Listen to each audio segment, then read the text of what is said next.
মাঝ আকাশ থেকে গায়েব হয়ে যায় এবং ৩৭ বছর পর যদি আবারও সেই বিমানটি কোনো এক এয়ারপোর্টে ল্যান্ড করতে দেখা যায়। ঘটনাটি হয়তো আপনার বিশ্বাস নাও হতে পারে, কিন্তু ফ্লাইট 914-এর সাথে ঠিক এমনটাই ঘটেছিল।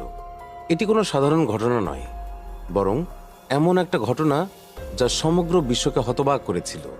আমরা কথা বলছি Douglas DC-4 Pan American flight 914-এর, যা 2 জুলাই 1955 সালে নিউ ইয়র্ক থেকে মায়ামির উদ্দেশ্যে রওনা হয়েছিল, কিন্তু কখনো সেটি তার গন্তব্যে পৌঁছায়নি। সকাল তখন 7টা। নিউ ইয়র্কের লাগুয়ার্ডিয়া বিমানবন্দরে আস্তে আস্তে ভিড় জমতে শুরু করেছিল। যাত্রীরা বোর্ডিং করতে ব্যস্ত ছিল।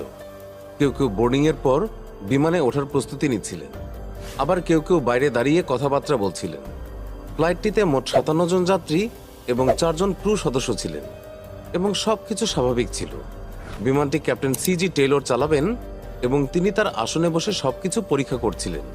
এটি একটি সংক্ষিপ্ত এবং স্বাভাবিক ফ্লাইট ছিল, যার গন্তব্য ছিল ফ্লোরিডার মায়ামি, আর সেটি মাত্র 3 ঘন্টার মধ্যে সেখানে পৌঁছানোর কথা ছিল। আবহাওয়া পরিষ্কার ছিল, বিমানে কোথাও কোনো সমস্যা ছিল না এবং সব কিছু নিয়ন্ত্রণে ছিল। ফ্লাইটটি সকাল ঠিক 9:55 উড্ডয়ন করে এবং কয়েক মিনিটের মধ্যেই এটি নিউ ইয়র্কের উঁচু ভবনগুলোকে পেছনে ফেলে আটলান্টিক মহাসাগরের উপরে পৌঁছে যায়। যাত্রীদের মুখে প্রশান্তি ছিল।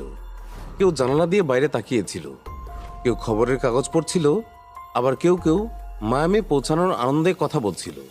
কিন্তু কেউই জানতো না যে পরবর্তী কয়েক মিনিটের মধ্যে তাদের জীবন চিরতরে বদলে যেতে চলেছে। সকাল 10:12 New York air traffic control flight 914-কে ট্র্যাক করে এবং জানায় বিমানটি সঠিক পথে আছে। সবকিছু অন্যান্য দিনের মতোই স্বাভাবিকভাবে চলছিল, কিন্তু 10:15 হঠাৎ অদ্ভুত কিছু ঘটে, কারণ রাডার স্ক্রিনে ফ্লাইট 914-কে দেখা যাচ্ছিল না। ফ্লাইট 914 হঠাৎ করে অদৃশ্য হয়ে গিয়েছিল। চোখের পলকেই যেন বিমানটি বাতাসে মিলিয়ে গিয়েছিল।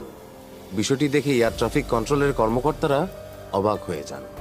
তারা তৎক্ষণাৎ বিমানের সাথে যোগাযোগ করার চেষ্টা করেন। ফ্লাইট 914, আপনি কি আমাদের কথা শুনতে পাচ্ছেন? কিন্তু কোনো উত্তর এলো না। তারা আবারও বলেন, ফ্লাইট 914, দয়া করে উত্তর দিন। কিন্তু আবার কোনো উত্তর পাওয়া যায় না। এরপর তারা লাগাতার চেষ্টা করতে থাকেন, কিন্তু ফ্লাইট 914 থেকে কোনো উত্তরই পাওয়া যায়নি।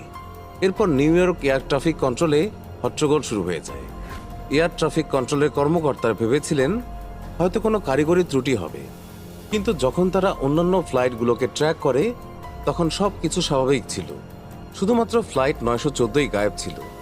মায়ামি এয়ার ট্রাফিক কন্ট্রোলকে তাৎক্ষণিকভাবে অবহিত করা হয় এবং বলা হয় যে ফ্লাইট 914 হঠাৎ রাডার থেকে অদৃশ্য হয়ে গেছে। এতক্ষণে বিমানটি তার গন্তব্যে পৌঁছে যাওয়ার কথা ছিল, কিন্তু পৌঁছায়নি। এর পরপরই তৎক্ষণাৎ অনুসন্ধান অভিযান শুরু হয়। নৌবাহিনীরা সমুদ্রে বিমানের ধ্বংসাবশেষ খুঁজতে শুরু করে। অন্যান্য বিমান সংস্থাগুলির সাথেও যোগাযোগ করা হয় এবং তাদের জিজ্ঞাসা করা হয় যে তারা আকাশে অস্বাভাবিক কিছু দেখেছে কিনা, কিন্তু কোথাও কোনো হদিস মেলেনি। অনেক খোঁজাখুঁজি করেও যখন কোনো হদিস পাওয়া যায় না, তখন প্যান আমেরিকান এয়ারলাইন্স একটি বিবৃতি জারি করে যে ফ্লাইট 914 57 জন যাত্রী আর 4 জন ক্রু সদস্য নিয়ে রহস্যজনকভাবে নিখোঁজ হয়ে গেছে। আমরা সম্ভাব্য সকল জায়গায় অনুসন্ধান করেছি, কিন্তু কোনো ধ্বংসাবশেষ পাইনি।